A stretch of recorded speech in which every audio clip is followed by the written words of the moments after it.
Bonjour à toutes et à tous. Moi, c'est Dr. Yunus Ansari. Permettez-moi de vous exposer aujourd'hui ce travail intitulé Un modèle SIS de transmission de VIH-Sida avec l'effet de l'immigration, étude stochastique et inférence des paramètres. Ce travail a été enregistré dans le cadre de la conférence internationale d'innovation et de sciences appliquées modernes en technologie et management. Le plan de cette communication sera comme suit. D'abord, on va introduire le problème. Ensuite, on va étudier l'effet de l'immigration sur la persistance et l'ergodicité d'un modèle stochastique ICS.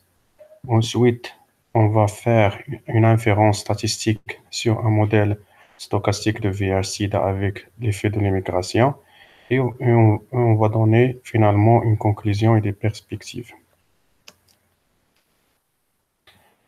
Au long de l'histoire, l'humanité a fait face à plusieurs maladies infectieuses, dont certains ont été endémiques. Parmi ces maladies, on peut citer la fièvre typhus, la grande peste, le syndrome d'immunodéficience acquise VIH-Sida et le virus récent, le coronavirus. Alors, l'objectif de l'épidémiologie mathématique est d'étudier la dynamique de ces maladies et d'extraire ensuite les différents paramètres qui contrôlent leur propagation. Alors, pour étudier la propagation de VIH-Sida dans un milieu qui connaît un certain genre d'immigration des personnes infectées par cette maladie, telles que par exemple un prison, Brouwer et Van den Drijch ont proposé le modèle déterministe numéro 1 suivant. ST ici, c'est le nombre de personnes susceptibles d'avoir la maladie et IT est le nombre de personnes infectées par la maladie. Les différents paramètres sont définis par cet organigramme. Par exemple, ici, A, c'est le flux des personnes qui s'ajoutent à la population. Une fraction P de ce taux est infectée. Fraction P ici est infectée. Bêta, c'est le taux de contact entre les susceptibles et les infectés. Et mu est le taux de mortalité naturel. Alors, dans notre travail, on a construit un modèle stochastique ICS en supposant que le taux mu, c'est-à-dire ce taux de la mortalité naturelle, est soumis à des perturbations aléatoires. On a alors remplacé mu par mu plus sigma b point de t, avec b est un mouvement brownien, et on a obtenu le modèle stochastique numéro 2 suivant. Ici, sigma, c'est l'intensité de la perturbation. Alors, on a montré plusieurs résultats concernant ce dernier modèle, mais la plus importante reste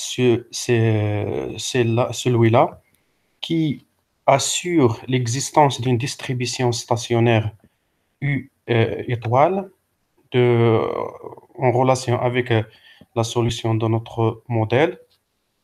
Alors, ce théorème est très important parce qu'il montre que l'épidémie se stabilisera à long terme. Alors, les simulations ici, les simulations suivantes, illustrent ce résultat.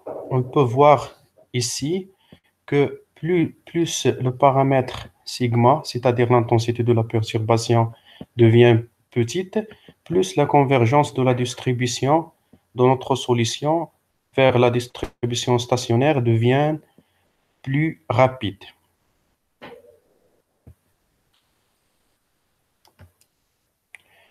Maintenant, on passe à la phase d'estimation. Alors, afin de construire un modèle fiable qui modélise la propagation de VIH-Sida au Maroc, on a considéré le modèle précédent, mais on a attribué la valeur nulle au paramètre alpha. Cette attribution est bien justifiée. Alors, en sommant les deux équations de ce modèle, on trouve l'équation stochastique numéro 5 suivante de la totale de population.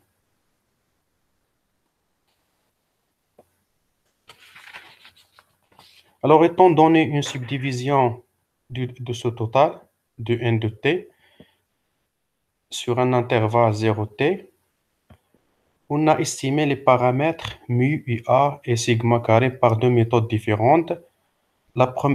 Pour la première méthode, c'est-à-dire la méthode de maximum de vraisemblance, on a trouvé les différentes estimateurs suivants. Mu chapeau, A chapeau et sigma au carré chapeau.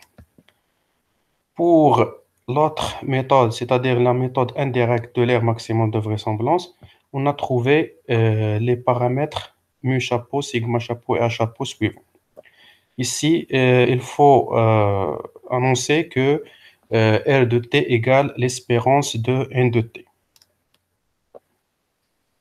On a par la suite montré par ce théorème, qui est très important, car il donne des conditions suffisantes et pratiques pour rendre les estimateurs, les différents estimateurs précédents, consistants, c'est-à-dire fiables et plus exacts. On a montré que si le pas de la subdivision à la puissance 1 sur 4 fois t à la puissance 20 tend vers 0, alors les estimateurs qu'on a trouvés sont fiables, c'est-à-dire sont consistants.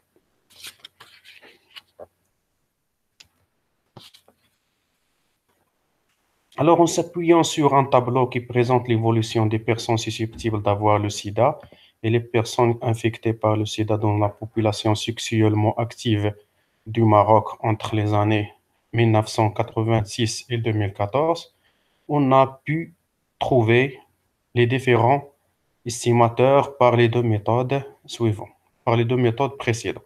On a par la suite comparé la fiabilité de ces deux méthodes, en s'appuyant bien sûr sur les données de l'évolution du sida au Maroc.